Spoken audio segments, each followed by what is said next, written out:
Leticia Calderón Chelius, a quien le agradezco mucho que nos acompañe como todos los martes a esta hora. Doctora, ¿cómo está? Muy buenos días.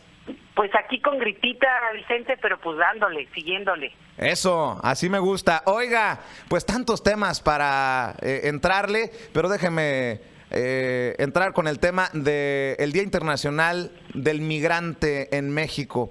Un día que no se puede celebrar en nuestro país, con todas las vejaciones que existen contra nuestros hermanos que cruzan por México, cuando tenemos cientos de miles de deportados que no son atendidos cuando regresan a México. En fin, el tema de los migrantes es un tema urgente. Ayer lo mencionábamos aquí en Sin Censura, pero un tema olvidado o tirado bajo la alfombra por parte de los gobiernos en México.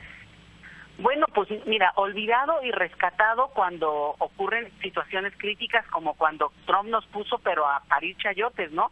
A moverse todos a velocidad supersónica, a sacar del baúl de los recuerdos algunas iniciativas que se habían propuesto por la sociedad civil y que entonces, digamos, por causa de los gritos de Trump, se pudieron avanzar en algunas cuestiones. Tú dices bien, tanto del retorno como del tránsito migratorio, sin olvidar que México es el segundo país de mayor expulsión migratoria del planeta, aun cuando ha bajado el flujo. Entonces, esa parte tampoco se nos puede olvidar. Se siguen yendo mexicanos a probar suerte, 300,000 personas al año buscan en Estados Unidos un mejor futuro. Entonces, esa condición nos obliga a que, tú lo dices bien, el Día del Migrante no hay nada que celebrar, sí hay mucho que conmemorar en el sentido de que sea una fecha que se vaya metiendo mucho más en el contexto nuestro, porque como está en periodo navideño, ya entra en el puente de Guadalupe Reyes, pues como que se opacaba mucho, pero cada año toma más fuerza, Vicente, y creo que eso también es importante.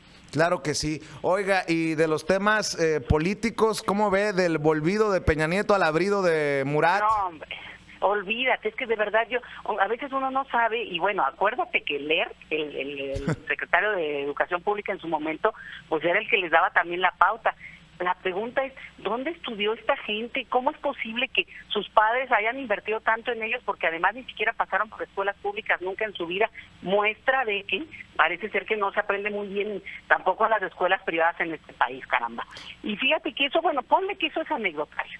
Pero lo que es muy, muy grave es que al final de cuentas representan a esta élite que se muestra a sí misma como, bueno, como técnicamente impecables, como si de veras supieran. Y tú decías hace rato muy bien, lo que estamos viendo de la trama de robo que se llevó a cabo para triangular dinero de Hacienda directamente, y quién era el secretario de Hacienda, en su momento Videgaray, pero Videgaray es Mides Videgaray. Entonces es muy interesante ver que se triangula un recurso específicamente para lo electoral, y sobre eso hay que estar atentos. Y bueno, ¿qué me dices de lo del Bester? O sea, la salida coincidente de un caso que de verdad, no digo, en este país no hay que tener demasiada como inteligencia política como para saber que esto tiene que ver una cosa con la otra. Entonces, se está dando un escenario que a mí se me hace muy revuelto, de repente muy obvio. Ahora mencionaban el caso de Madrazo, pues ya Madrazo afectaba como de estos muertos revividos, ¿no? Ahora sí que está muy interesante esta maroma de ganar sin competir, pues como parece ser que es su experiencia ya, y que nos la viene aquí a contar. Entonces, creo que hay un escenario muy movido donde se están diciendo cosas de repente para jalar reflectores.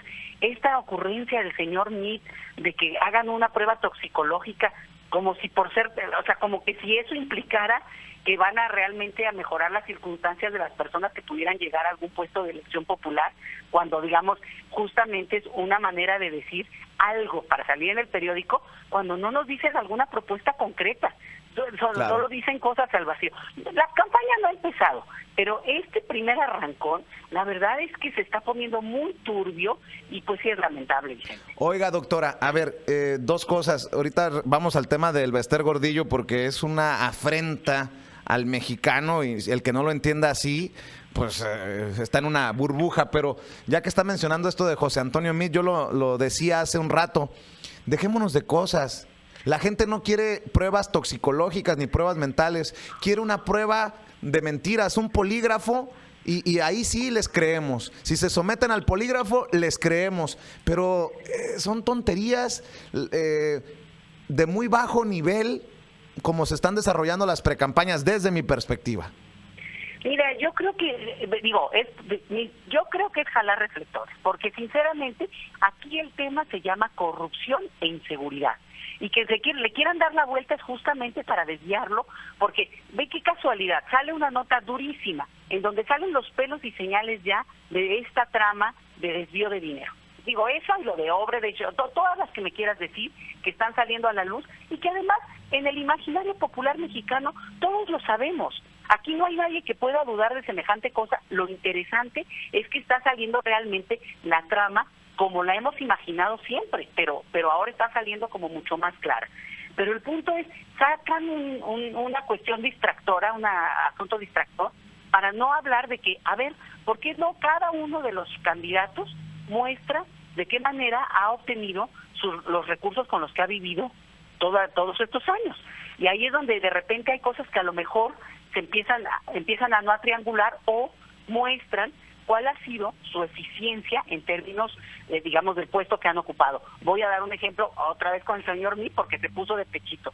Bueno, el asunto es que si él ha sido secretario de Hacienda y en su momento secretario de Relaciones Exteriores, es obvio que él sabe absolutamente todos los elementos que tienen que ver de la trama de desviación de recursos de cualquier tema. No es posible que el que es el jefe supremo en Hacienda, no sepa exactamente dónde van los dineros. Y si no lo supiera, estamos hablando de una persona absolutamente inepta. Oiga, doctora, y así como lo está usted poniendo sin pelos en la lengua, sin censura, pues también brinca las declaraciones de José Antonio Meade, que dice que el principal reto de México es la pobreza. Quiero que lo escuchemos aquí en Sin Censura, lo veamos y lo escuchamos y lo comentamos juntos, si le parece. Venga.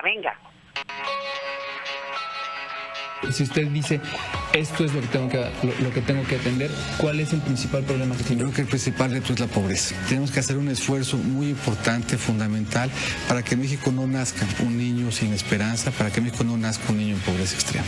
¿Cuál es la primera medida drástica que toma para que México sienta un cambio, una sacudida en una nueva administración? Yo creo que una reingeniería estructural en la forma de enfrentar el reto de seguridad. Las instituciones y las estrategias no han estado a la altura del reto que hoy nos duele y que nos lastima. La principal labor del gobierno debía ser poner a la persona al centro y a la persona asegurarle su integridad y su seguridad. ¿Cuál es el principal enemigo de México? Sigue siendo la pobreza. Un México en donde la diferencia entre nacer en un municipio pobre y uno rico son 4 años de esperanza de vida. Ese México no está dando la respuesta que necesita. Usted va a ser objeto de muchas críticas por casos de corrupción que ha habido en administraciones previas. ¿Cómo lo va a enfrentar? Las investigaciones se hicieron en Sedesur y se tradujeron en que el número más amplio de servidores públicos en los últimos años fuera suspendido por una actividad irregular. A ver, hasta ahí lo dejamos. A ver, doctora. Sí. José Antonio Meade habla del principal problema de México, el principal reto es la pobreza. Él estuvo en Sedesol. Y pareciera que hay una trama o la nube de la corrupción, de la falta de transparencia, persigue a José Antonio Meade, aunque los priistas nos quieran decir lo contrario. En Sedesol también se hizo mucho de esta estafa maestra, se generó mucho de esta estafa maestra. Como en Hacienda, pues no me diga que no se dio cuenta, como lo decía usted, de todos estos extraños movimientos.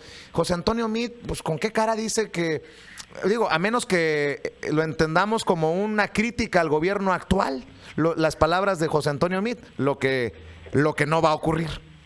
No, mira, Vicente, la verdad es puro lugar común.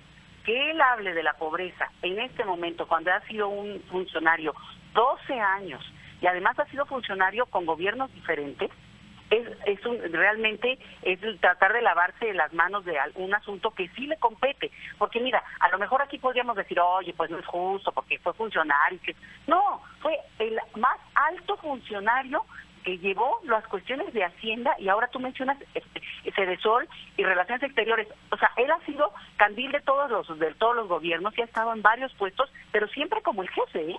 Entonces, no es posible que no se haya enterado mínimamente de algún nivel, te digo, sería si no, lo atacaríamos por bobo, ¿no? Porque digamos, bueno, este señor nada más estaba ahí ocupando la silla, ¿cómo es el asunto? Entonces, como es obvio que no es un tonto, y eso sí yo creo que es, que quiero reconocerlo, me parece que es cómplice de un sistema que se ha logrado hacer de esta situación que tiene que ver con mantener la pobreza extrema y mantener niveles de pobreza, porque la pobreza extrema, digamos, ya estamos en los límites, pero la pobreza como una condición donde solo el 1% de la población de este país gana más de 15 salarios mínimos. Entonces estamos realmente, y digo, te lo pueden decir toda la gente que ha retornado al país, el problema no es el empleo, el problema es el salario al que acceden y que eso mantiene y preserva la situación de pobreza en la que estaban antes de irse. Entonces, aquí es donde está yo creo que el punto en el que lo que él diga, pues la verdad suena a lugar común, lo hemos oído y cualquiera en este país con mediana educación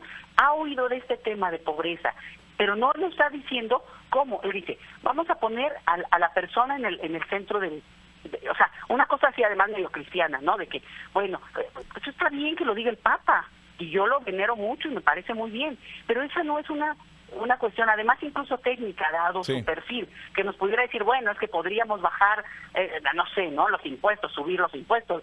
O sea, ¿cuál es su propuesta de usted, señor? Pues no la tiene, puede ser que no es todavía candidato, vamos, podría ser ese el caso, pero la realidad es que hablar de pobreza en esos términos, perdóname, pero cualquiera, ahorita le googleas y te van a salir 2,000 millones de cosas que tienen que ver exactamente con lo que él está diciendo. Oiga, doctora, con el caso del Bester Gordillo, ¿podemos ya decir que los mexicanos, suena muy feo y nótese mi sarcasmo en algunas partes, pero podemos perder la esperanza de que se haga justicia en México, que pueden hacer lo que quieran? Raúl Salinas de Gortari, le tuvimos que hasta casi pedir disculpas los mexicanos por los años que se pasó en el bote y le regresaron todo hasta con intereses. ¿El Bester Gordillo se va a arresto domiciliario el día o estamos hablando de horas después de que el Partido Nueva Alianza firma la alianza precisamente con el PRI y con el Partido Verde rumbo a la presidencia de México? ¿Qué? O sea, ¿cómo entender estas cosas en México? No, pues es el uso de la ley, digamos, para los fines políticos de siempre. Mira, lo vamos a poner en blanco y negro. Si efectivamente la señora Elvester, como es mayor de 70 años, tendría derecho a la prisión domiciliaria. Bueno, entonces además tendría que ser generalizado a todas las personas en esa condición. El caso es que ella ya tiene 72, 73 años. ¿Por qué no lo hicieron efectivo antes? Pues porque si ese fuera el caso, vamos a ponerlo, porque la retenían entonces ilegalmente. Si no fuera el caso y si fuera un asunto en el que tenían que se escapara, bueno, entonces ¿por qué le están dejando ahora en este momento? Y además hay que recordar una cosa, Vicente, la señora Elvester estuvo todo este tiempo en un hospital privado de lujo, que son como más que hoteles de lujo en este país.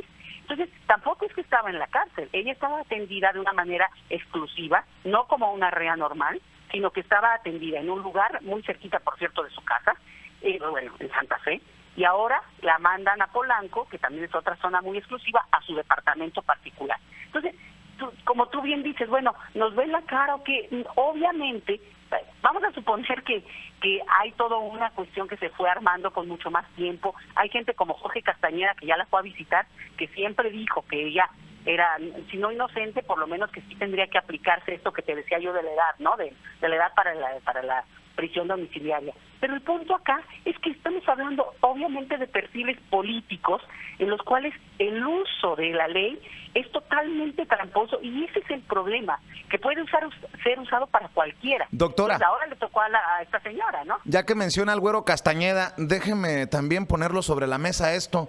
Dicen que le pusieron un grillete, una pulsera electrónica para localización a la profesora Elvester Gordillo, no le quitaron su pasaporte, que supuestamente puede recibir visitas de familiares y abogados, pero el Güero Castañeda es amigo.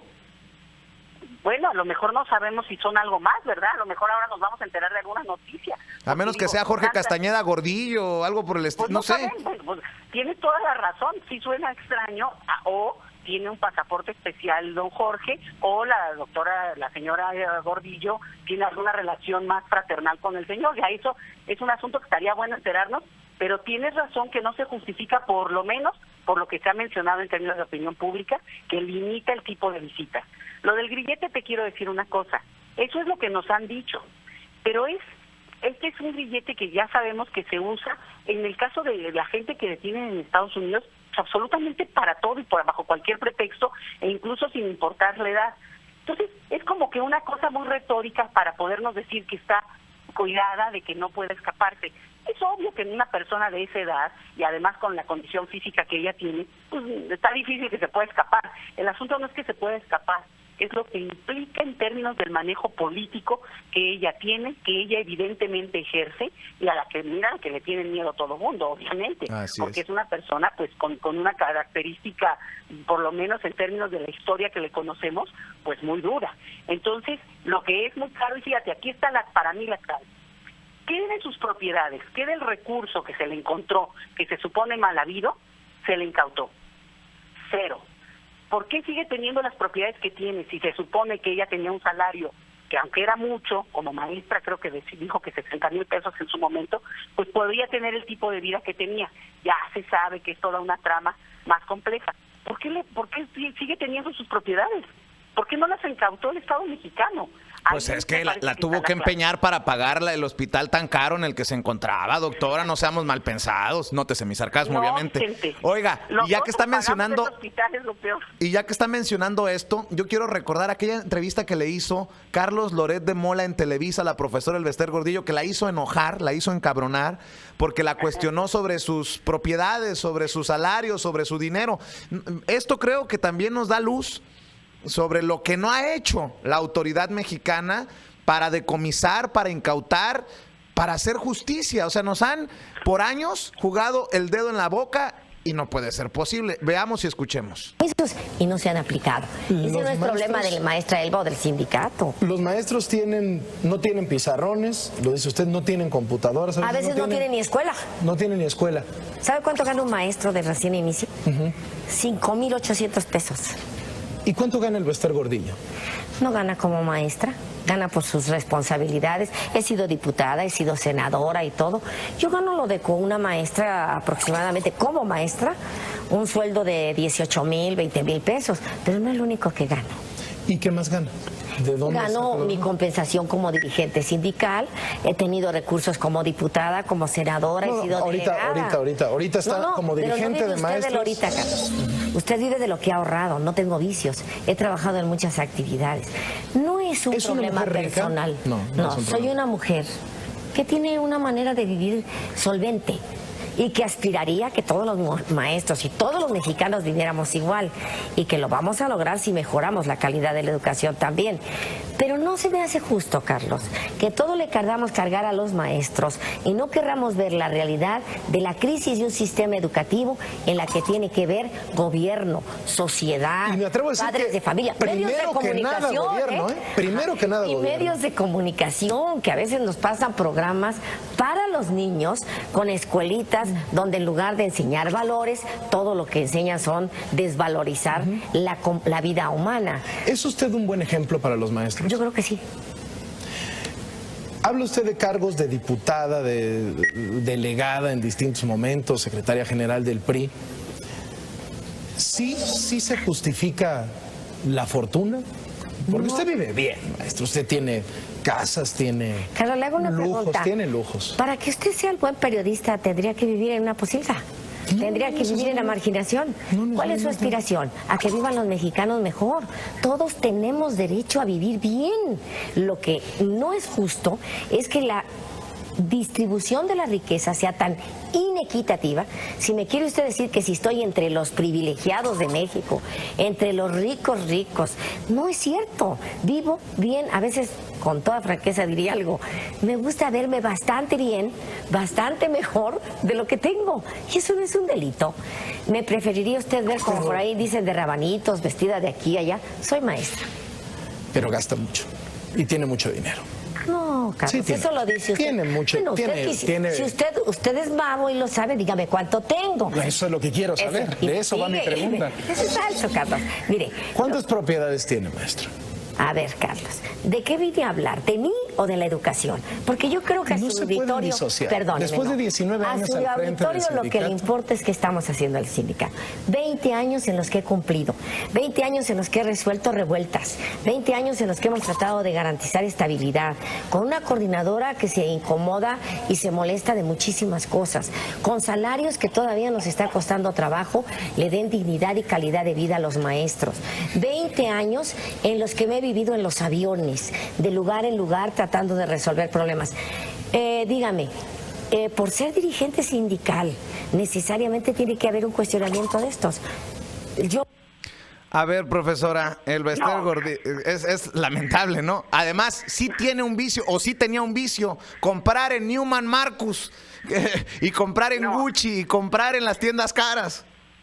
No, ya es una joya esta entrevista, Vicente, qué bueno que le estás pasando, porque realmente, digo, dice la clave y ahora nos podemos hasta reír.